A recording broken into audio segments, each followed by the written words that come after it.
Hello everyone, in this video we will learn how to turn on and turn off the airplane mode. So what is the purpose of the airplane mode?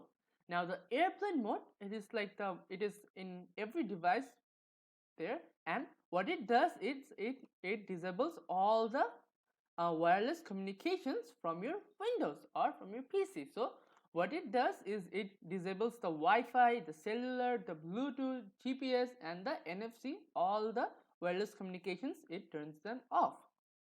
So this is how we are going to implement this video. Now let's get started. So now we are back at my desktop. So first of all, I will have to click over here.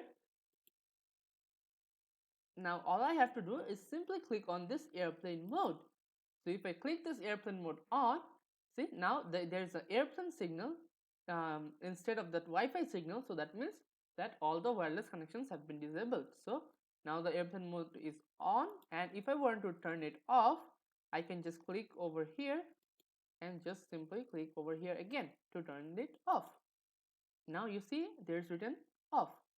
So now there is a internet wireless connection back. So this is how you turn the airplane mode on and off. Now let's have a look at the summary. So in this video we have learned how to turn on and turn off the airplane mode in Windows. Thank you for watching.